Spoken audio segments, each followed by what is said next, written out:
तो औरैया से इस वक्त हमारे साथ संवाददाता जुड़े हुए हैं सुरेश, उनका रुख करेंगे। आपसे जानना चाहूंगी मैं कि फिलहाल क्या कुछ चल रहा है। वोटिंग की परसेंटेज की अगर बात करें तो फिर कहाँ तक यहाँ पर वोटिंग हुई है?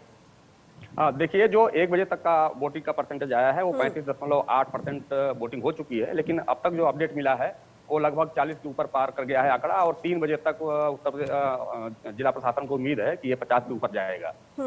जिला प्रशासन ने पोलिंग का परसेंटेज बढ़ाने के लिए तमाम इंतजाम किए हुए हैं। 3 महीने पहले से लगातार स्वीप योजना के अंतर्गत तमाम सारे कार्यक्रम चलाए जा रहे हैं, और उम्मीद है कि पिछला रिकॉर्ड 2017 का जो है वो टूटेगा। औरैया जनपद में 70% के पास पोलिंग परसेंटेज ले जाने का प्लान है औरैया के जिला प्रशासन का। हमारे साथ में औरैया के दिबियापुर विधानसभा के प्रत्याशी और उत्तर प्रदेश सरकार के कृषि राज्य मंत्री लाखन सिंह राजपूत जी हैं। मैं उनसे जानने का प्रयास करूंगा कि उन्होंने अभी अपने विधानसभा में तमाम पोलिंग सेंटर का दौरा किया है, क्या स्थिति है और क्या माहौल है, इस संबंध में जानने का प्रयास करेंगे। मंत्री जी, आप जरा बताएं कि आपने अभी दौरा किया है, सुबह से दौरा कर रहे हैं, क्या स्थिति समझ में आ रही है आपको? ये जिस पोलिंग पर पहुंचा हूं, मतदाता बड़े उत्साह से पोलिंग कर रहा है, वोट डाल रहा है, और ऐसा लगता है कि जैसे पूर्व में अभी जब देखा था चुनाव का प्रचार प्रसार चल रहा था, जन विश्वास यात्रा निकली थी, जनता ने भारतीय जनता पार्टी की जन विश्वास यात्रा में विश्वास करके उनको समर्थन देने का निर्णय लिया था। इस हिसाब से ऐसा लगता है कि भारतीय जनता पार्टी की उत्तर प्रदेश में 300 से अधिक पार जाएगी, और 300 पार से अधिक प्रचंड बहुमत की सरकार बनाने की स्थिति में भारतीय जनता पार्टी पहुंच रही है।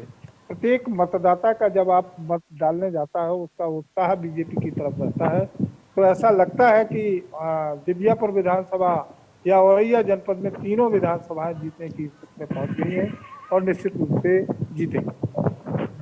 देखिए, उत्तर प्रदेश सरकार के कृषि राज्य मंत्री लाखन सिंह राजपूत ने कहा है कि 300 के पार आंकड़ा जाएगा भारतीय जनता पार्टी का। जो जीत का आंकड़ा है वो 300 के पार जाएगा, पिछला रिकॉर्ड भी तोड़ने का बात करें। कोई सवाल हो तो आप जो है सवाल पूछ सकते हैं स्टूडियो। सुरेश, मैं आपसे पूछना चाहूंगी यहाँ पर, क्योंकि आपके सामने देखिए कृषि राज्य मंत्री खड़े हुए हैं। मैं ये जानना चाहूंगी कि इस बार की अगर मुद्दों की हम बात करें तो यहाँ पर कृषि एक ऐसा मुद्दा रहा है जो सबसे बड़ा चढ़ाकर दिखाया गया है, और ये कहा गया है कि किसान बहुत ज्यादा नाराज है और इस बार बीजेपी को इसका हर्जाना भुगतना पड़ सकता है। आप क्या कहेंगे? आप लोगों के बीच में है, वहां पर वोटिंग हो रही है, लोगों के अंदर किस तरह का यहाँ पर आपको चीजें देखने को मिल रही है यहाँ पर अगर किसानों की बात करें तो? देखिए मंत्री जी, स्टूडियो सवाल है। जो विपक्ष है वो कृषि के मुद्दे को उठा रहा है लगातार। विपक्ष का कहना है कि किसानों को लाभ नहीं मिल पाया है, किसानों ने आंदोलन भी किया है। आप कृषि विभाग के राज्य मंत्री भी रहे हैं, वर्तमान में हैं भी। क्या आपको लगता है कि क्या ये मुद्दा जो है आम जनता के बीच में छाया हुआ है, या फिर ये मुद्दा गौण हो गया है? किसानों के सामने किसी प्रकार का कोई मुद्दा नहीं था, और वो तो एक राजनीतिक षड्यंत्र की वजह से जो चल रहा था वो एक अलग बात थी। उत्तर प्रदेश में आप देखेंगे भारतीय जनता पार्टी ने जो संकल्प पत्र अपना जारी किया था, उसमें संकल्प लिया था कि हम किसानों की आमदनी को दुगना करेंगे। आज उसी की परिस्थिति को देखें तो 2,54,00,000 किसानों को हमने किसान सम्मान निधि देने का काम किया है। इसी प्रकार आप देखेंगे खाद का जो 2400 रुपए की खाद डीएपी मिलती थी, उसको 1200 रुपए में सब्सिडी देने का काम किया है। फार्म मशीनरी योजना के अंतर्गत लोगों को सब्सिडी 80% कृषि यंत्रों पर देने का काम किया है। बीज पर 50% सब्सिडी देने का काम किया है। किसान की आमदनी को बढ़ाने के लिए एमएसपी निर्धारित किया है। आज तक की 70 वर्ष की सरकारों ने एमएसपी पर विचार नहीं किया था। मक्का, बाजरा, उड़द, मूंग, इस पर एमएसपी का निर्धारित नहीं हुआ था। मैंने धान, गेहूं, मक्का, बाजरा और इन मोटे अनाजों का भी एमएसपी निर्धारित करके किसानों के उत्पादन को खरीदने का काम किया है। और इसीलिए मैं बता रहा हूं कि पूरे भारतवर्ष में उत्तर प्रदेश का खाद्यान्न उत्पादन में सबसे पहला स्थान रहा है। तिलहन का उत्पादन देखेंगे तो उत्तर प्रदेश ने पूरे भारतवर्ष में प्रथम स्थान प्राप्त किया है, और इसी कारण से भारत सरकार ने कृषि कर्मण पुरस्कार भी उत्तर प्रदेश सरकार को 2 करोड़ रुपए का तिलहन उत्पादन में और 1 करोड़ रुपए का खाद्यान्न उत्पादन में पुरस्कार देने का काम किया है। किसान का फीडर अलग कर दिया, विद्युत फीडर अलग करके उनको 10 घंटे निर्बाध बत्ती देने का निर्णय लिया है। किसान के ट्यूबवेल का बिजली बिल बकाया है, तो अगला जो हमारा घोषणा पत्र जारी हुआ है उसमें पूरा उस पर बिल नहीं लगेगा। और अभी जिसका किसान का बिल बकाया है, जिस उपभोक्ता का बिल बकाया है, उसको 100% ब्याज माफ करने का सरकार ने निर्णय लिया है।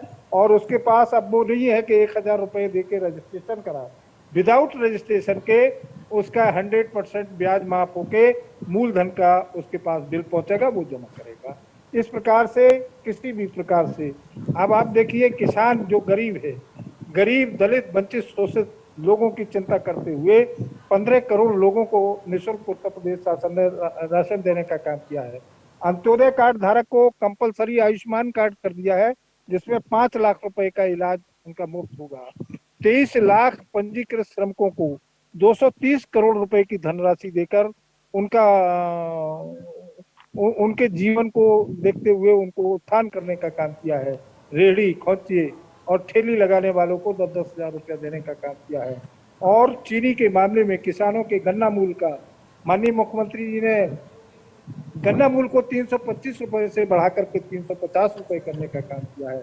पूरे उत्तर प्रदेश में 119 चीनी मिलें हमारे संचालित हैं, जिसमें 20 चीनी मिलों से अधिक उनको उच्चीकृत करने का काम किया है। और चीनी के मामले में पूरा उत्तर प्रदेश आज आत्मनिर्भर हो गया है और सर्वाधिक 476 लाख मीट्रिक टन का उत्पादन करके भारत में प्रथम स्थान प्राप्त किया है। सब्जी का उत्पादन देखें आप, भारत में प्रथम स्थान उत्तर प्रदेश का है। दुग्ध उत्पादन में भारत का प्रथम स्थान है। इसलिए मैं कहना चाहता हूं कि उत्तर प्रदेश का किसान की आमदनी दुगनी हो गई है और किसी भी प्रकार से किसान यहाँ परेशान नहीं। चलिए ठीक है सुरेश, आपका बहुत धन्यवाद तमाम जानकारी के लिए। तो आगे बढ़ेंगे, कानपुर देहात से बीजेपी प्रत्याशी है राकेश सचन, जिनसे बात करिए इंडिया न्यूज के संवाददाता ने। सुनिए रिपोर्ट। उत्तर प्रदेश 2022 के तिथि फेस के आज वोट कानपुर देहात में पड़ रहा है। हमारे साथ भोगनीपुर विधानसभा के भाजपा के उम्मीदवार राकेश सचान जिस समय मौजूद है, आइए हम उनसे बात करते हैं कि इस बार किसकी टक्कर है, उनका क्या रुझान है इस बार, क्या कहना चाहेंगे आप, इस बार किससे टक्कर देख रहे हैं आप अपनी? देखिए, हम नामांकन के बाद कोई गांव, कोई मजरा, कोई परिवार नहीं बचा जहां हम गए न हों। लोगों का जो स्नेह प्यार सहयोग हमें मिला, गांव में महिलाओं ने, लोगों ने तिलक किया, अपनी जेब से पैसे दिए। और जब इस तरह का माहौल बनता है, और ये चुनाव ऐसा चुनाव था कि ये चुनाव राकेश सचान तो प्रतीक के रूप में थे, ये कार्यकर्ता और जनता लड़ रही थी। तो जब कोई भी चुनाव जनता लड़ने लगती तो किसी की टक्कर नहीं रह जाती, सबकी जमानत जब्त होती है। अच्छा, इससे पहले आप समाजवादी पार्टी के पूर्व सांसद रहे हैं और आपने उसके बाद कांग्रेस के साथ दिया, फिर उसके बाद एकदम से भाजपा ज्वाइन की। आप भाजपा ने आपको टिकट दिया, क्या मानते हैं, क्या सोच रही होगी ऐसी? देखिए, मैं जहाँ पर था उस समय की समाजवादी पार्टी दूसरी थी, आज नई समाजवादी पार्टी है। तो जितने पुराने लोग हैं सब बाहर हैं। और हमने भारतीय जनता पार्टी में देखा कि असली समाजवाद भारतीय जनता पार्टी में है। और हमसे यहाँ के नेता लोग बहुत पहले से कहते थे, क्योंकि हमारा पारिवारिक जुड़ाव भी था, कि भारतीय जनता पार्टी में आइए।